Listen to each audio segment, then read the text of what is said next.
بسم اللہ الرحمن الرحیم۔ 20 نومبر 1979 منگل کا دن تھا۔ محرم الاحرام اسلامی سال کا پہلا دن تھا۔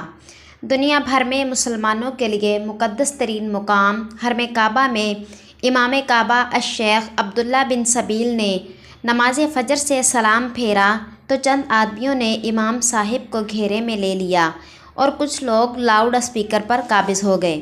ان کا سرغنہ محمد بن عبداللہ تھا، جو 4 سال مکہ یونیورسٹی میں اسلامی تعلیم حاصل کر چکا تھا، اور اس کا دست راست جو حیمان بن یوسف العتیبہ تھا۔ ان لوگوں نے بڑی باریک بینی سے پلاننگ کر کے جنازوں کا روپ بنا کر چارپائیوں کے ذریعے اسلحہ کی بڑی مقدار تہہ خانوں میں جمع کر لی تھی۔ جب تیاریاں مکمل ہو گئیں تو اچانک حرم پاک کے تمام دروازے بند کر کے ان پر اپنے مسلح افراد کھڑے کر دیے۔ محمد بن عبداللہ حقیقی اسلام لانے کی جدوجہد میں تھا۔ اس کے ذہن میں شدت پسندی روز بروز بڑھتی جا رہی تھی۔ 20 نومبر 1979 کو اپنے ساتھیوں سمیت خانہ کعبہ پر حملہ آور ہوا۔ یہ مسلمانوں کی تاریخ میں سب سے سیاہ دن تھا کہ حملہ آوروں نے خانہ کعبہ کے دروازے بند کر لیے اور حملہ آوروں نے خانہ کعبہ کے مختلف دروازوں پر اور مختلف مقامات پر اپنے لوگ کھڑا کر دیے۔ اسی دوران 1 لاکھ کے قریب نمازی مسجد میں موجود تھے۔ تو پھر ایک آدمی نے عربی زبان میں اعلان کیا کہ امام مہدی، جس کا نام محمد بن عبداللہ ہے، آ چکا ہے۔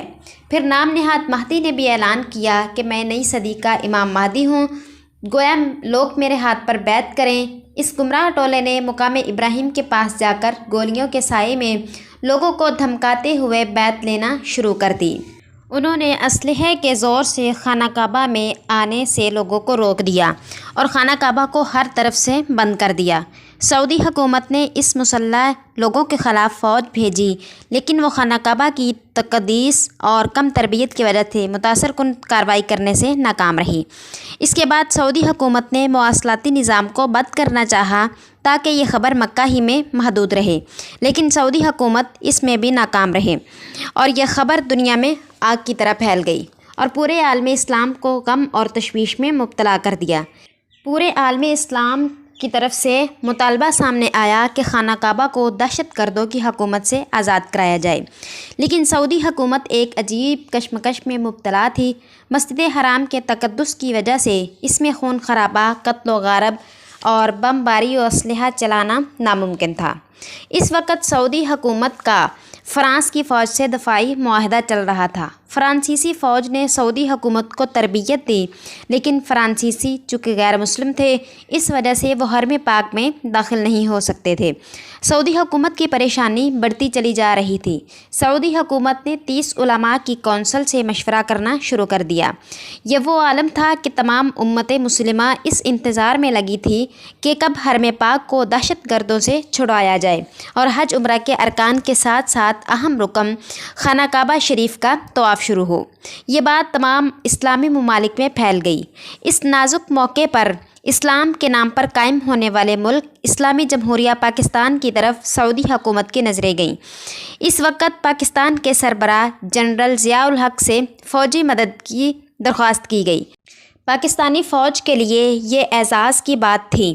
چنانچہ پاکستانی SSG کمانڈوز کی ایک ٹیم کو سعودی عرب پرویز مشرف کی قیادت میں روانہ کیا گیا۔ چنانچہ جب میجر پرویز مشرف کی قیادت میں یہ فوجی ٹیم سعودی عرب پہنچی تو تب حرم پاک پر قبضے کو 2 ہفتے گزر چکے تھے۔ وہاں پہنچ کر پرویز مشرف نے اپنی ٹیم کے ہمراہ کیمروں کے ذریعے جائزہ کیا اور سعودی حکومت سے درخواست کی کہ حرم پاک میں پانی چھوڑ دیا جائے اور SSG کمانڈوز کے جہازوں کو حرم پاک کے اوپر پرواز کرنے کی اجازت دی جائے۔ اس طرح پرواز کی اجازت دینا سعودی حکومت کے لیے بہت مشکل کام تھا، کیونکہ حرم پاک کے اوپر سے کوئی بھی ہیلی کاپٹر یا جہاز نہیں اڑ سکتا۔ لیکن اس وقت اجازت دیے بغیر کوئی چارہ نہ تھا۔ پرویز مشرف نے درخواست کی کہ اس میں پانی بھرنے کے بعد اس میں کرنٹ چھوڑ دیا جائے۔ سب لوگ اس حکمت عملی پر حیران تھے۔ چنانچہ ایسا ہی کیا گیا۔ جب پانی میں کرنٹ چھوڑا گیا تو ان دہشت گردوں کو سنبھلنے کی مہلت نہ مل سکی اور محو پرواز SSG کمانڈوز نے سیکنڈ کا وقت بھی ضائع کیے بغیر سنائپرز کی مدد سے دہشت گردوں کو نشانہ بنانا شروع کر دیا۔ جب بہت سے دہشت گردوں کو جہنم واصل کر دیا تو حرم پاک کے صحن میں پانی میں چھوڑے جانے والے کرنٹ کو روک دیا گیا اور SSG کمانڈوز نے زندہ بچ جانے والے دہشت گردوں کو حراست میں لے لیا۔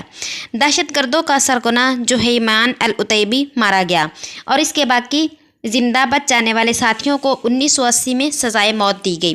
اس طرح بہادر ذہین میجر پرویز مشرف کی قیادت میں حرم پاک کو دہشت گردوں سے پاک کر کے حرم پاک کو طواف کے لیے کھول دیا گیا۔ خانہ کعبہ ہر طرح کے نقصان سے محفوظ رہا۔ یہ وہی پرویز مشرف تھا جو بعد میں پاک فوج کا سربراہ بنا اور پاکستان کا سربراہ بھی۔ سعودی حکومت اور تمام امت مسلمہ اس بہادر جرنیل کو ہمیشہ یاد رکھے گی۔ SSG کمانڈوز کی خاصیت یہ ہے کہ اپنے دشمن کو سنبھلنے کا موقع دیے بغیر ان پر حملہ آور ہوتے ہیں۔